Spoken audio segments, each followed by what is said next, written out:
भाई अभी के अभी इस वीडियो को छोड़ के चले जाओ अगर तुम्हें आज तक किसी ने धोखा नहीं दिया, क्योंकि तुम्हारे साथ रहकर, तुम्हारी थाली में खाकर, तुम्हें ही धूल चटाने वालों को तुम धोखेबाज कहते होगे, लेकिन मैं उन्हें चालाक कहता हूँ। और जानते हो क्यों?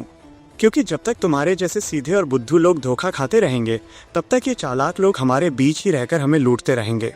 इन सांपों को कैसे पहचानना है और इनकी चालाकी का अंत कैसे करना है, ये मैंने इस वीडियो में पूरे डिटेल में समझा दिया है।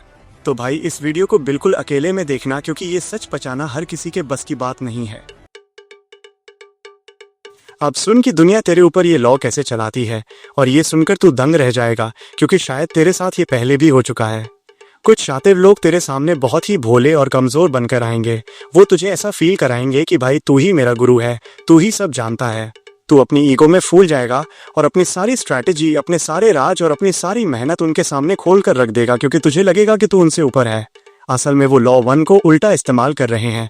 वो तुझे मास्टर महसूस करा रहे हैं ताकि तू रिलैक्स हो जाए और वो चुपचाप तेरी सारी पावर और नॉलेज चूज कर तुझे एक दिन कचरे की तरह बाहर फेंक दें। तैयार रह जा, क्योंकि अब जो बात आने वाली है वो तेरे दिमाग के पुर्जे हिला देगी। गूज़बम्प्स आना एकदम पक्का है। जब दूसरे तेरे ऊपर ये गेम खेलते हैं तो वो तुझे कभी टोकेंगे नहीं, बल्कि तेरी हर गलत बात पर भी हाँ में हाँ मिलाएंगे, ताकि तू ओवर कॉन्फिडेंस में आकर कोई बड़ी गलती कर दे। वो तुझे स्टेज देंगे, तुझे माइक देंगे और तुझे खूब चमकने देंगे, ताकि तू सबकी नज़रों में खटकने लगे और लोग तुझसे जलने लगे। ये उनकी चाल होती है तुझे एक्सपोज करने की, ताकि तू खुद ही अपनी कब्र खोद ले और उन्हें अपने हाथ गंदे न करने पड़े। पावर की इस गंदी शतरंज में तुझे मोहरा बनाया जा रहा होता है और तू सोच रहा होता है कि तू राजा है। यही इस खेल की सबसे डरावनी सच्चाई है। इस प्रॉब्लम का समाधान यही है भाई कि तू अपनी चमक का बटन अपने हाथ में रख। जब जरूरत हो तब डिम हो जा, और जब शिकार करना हो तब सूरज की तरह चमक। अगर तूने ये बैलेंस नहीं सीखा तो दुनिया तुझे इस्तेमाल करके फेंक देगी और तू बस ये सोचता रह जाएगा कि यार मैंने तो सबका भला किया था, फिर मेरे साथ ऐसा क्यों हुआ। असली खिलाड़ी वो नहीं होता जो चिल्लाकर अपनी जीत बताए। असली खिलाड़ी वो होता है जो हारने का नाटक करके पूरी महफिल जीत ले। अपनी ईगो को अपनी जेब में रख और दिमाग को मैदान में उतार, तभी तू इस दुनिया के भेड़ियों से बच पाएगा। क्या तू जानना चाहता है कि कैसे तू अपने दोस्तों की मीठी बातों के पीछे छिपे उनके असली इरादों को पहचान सकता है? Law number 2। एक ऐसी गजब की बात बताता हूँ जो तेरे होश उड़ा देगी और तुझे सोचने पर मजबूर कर देगी। ये रॉबर्ट ग्रीन की पहली लॉ है, नेवर आउटशाइन द मास्टर, यानी कभी भी अपने उस्ताद से ज्यादा चमकने की कोशिश मत करना। देख होता क्या है ना, हम नए नए जोश में आते हैं और सोचते हैं कि बॉस को अपनी सारी टैलेंट दिखा देंगे तो प्रमोशन पक्का है। पर असलियत में तू जितना ज्यादा ओवर स्मार्ट बनने की कोशिश करेगा, तेरा बॉस उतना ही इनसिक्योर फील करने लगेगा। पुराने जमाने की एक सच्ची कहानी सुन। एक बंदा था फूके, जिसने अपने राजा लुई 14वें को इम्प्रेस करने के लिए एक इतनी ग्रैंड पार्टी दी कि सब दंग रह गए। उसने सोचा राजा खुश होगा, पर राजा को लगा कि ये बंदा तो मुझसे भी ज्यादा अमीर और पावरफुल दिख रहा है। अगले ही दिन फूके को जेल में डाल दिया गया और वो वहां से कभी बाहर नहीं आया, क्योंकि उसने अनजाने में अपने मालिक की ईगो को चोट पहुंचाई थी। मोरल ये है भाई कि हमेशा अपने मास्टर को ये फील करा कि वही सबसे बड़ा खिलाड़ी है और तू बस उसका एक छोटा सा सिपाही है, क्योंकि अगर तूने उसकी ईगो को ललकारा तो तेरा पत्ता कटना तय है। अब जो मैं बताने वाला हूँ वो सुनकर तू पूरी तरह हिल जाएगा। ये ट्विस्ट तुझे ऐसा शॉक देगा कि तू देखता रह जाएगा। हमेशा याद रखना कि अगर तेरे पास बहुत ज्यादा टैलेंट है भी तो उसे थोड़ा छुपा के रख और धीरे धीरे बाहर निकाल, ताकि किसी को खतरा महसूस ना हो।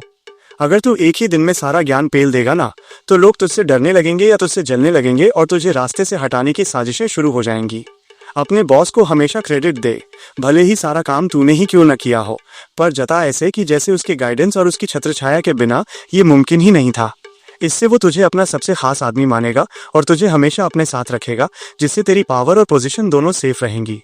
दुनिया में सर्वाइवल का यही सबसे बड़ा रूल है कि सामने वाले की कुर्सी को कभी भी खतरा मत बन, वरना वो तुझे कुचल देगा। जब तू किसी को ये फील कराता है कि वो तुझसे बेहतर और समझदार है, तो वो अपनी गार्ड नीचे कर देता है और तभी असली पावर और कंट्रोल तेरे हाथ में आता है। लोग तेरे ऊपर आंख बंद करके भरोसा करेंगे और तू चुपचाप अपने गोल्स अचीव कर पाएगा बिना किसी की नजर में आए। इसलिए कभी भी अपने मास्टर से ज्यादा ब्राइट मत चमक, वरना उसकी रोशनी में तू खुद ही जलकर राख हो जाएगा और तुझे पता भी नहीं चलेगा कि गलती कहाँ हुई। रॉबर्ट ग्रीन एक ऐसा राइटर है जिसने दुनिया के सबसे बड़े लीडर्स, वॉरियर्स और चाणक्य जैसे दिमागों की हिस्ट्री को खंगाल डाला और उनमें से ये 48 निचोड़ निकाले हैं। उसने अपनी लाइफ में 80 से ज्यादा अलग अलग नौकरियां की, कंस्ट्रक्शन से लेकर हॉलीवुड राइटिंग तक, और हर जगह उसने एक ही चीज देखी, पॉलिटिक्स और पावर का गंदा खेल। उसने देखा कि कैसे अच्छे लोग सीधेपन की वजह से कुचल दिए जाते हैं और कैसे शातिर लोग बिना शोर मचाए राज करते हैं, और इसी कड़वे सच को उसने अपनी किताब में उतार दिया ताकि तेरे जैसा सीधा बंदा शिकार ना बने। अगली लाइन तुझे अंदर तक हिला देगी, बिल्कुल मिस मत करियो, क्योंकि ये रोंगटे खड़े कर देने वाला सच है। आजकल सोशल मीडिया मोटिवेशनल रील्स से भरा पड़ा है, जहां लोग शेर बनो और अपना टाइम आएगा जैसी बातें करते हैं, पर असल जिंदगी में वही लोग सबसे पहले घुटने टेक देते हैं।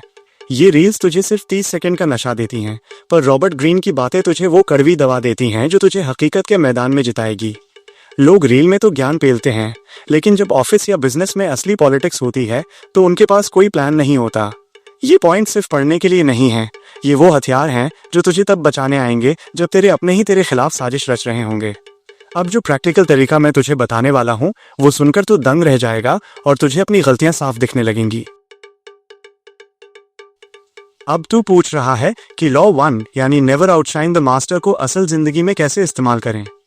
मान ले तू ऑफिस में है और तूने एक ऐसा आइडिया निकाला जिससे कंपनी के लाखों रुपए बच सकते हैं, तो जोश में आकर मीटिंग में सबके सामने ये मत बोल कि ये मेरा आइडिया है। इसके बजाय अपने बॉस के पास अकेले जा और बोल, सर आपकी पिछली बातों से इंस्पायर होकर मुझे ये एक छोटा सा सुझाव सूझा है, आप देखिए ये कैसे काम करेगा। जब तू क्रेडिट उसे देगा तो वो तुझे अपना सबसे वफादार समझेगा और तुझे प्रमोट करेगा, क्योंकि तूने उसकी ईगो को बढ़ाया है, उसे डराया नहीं।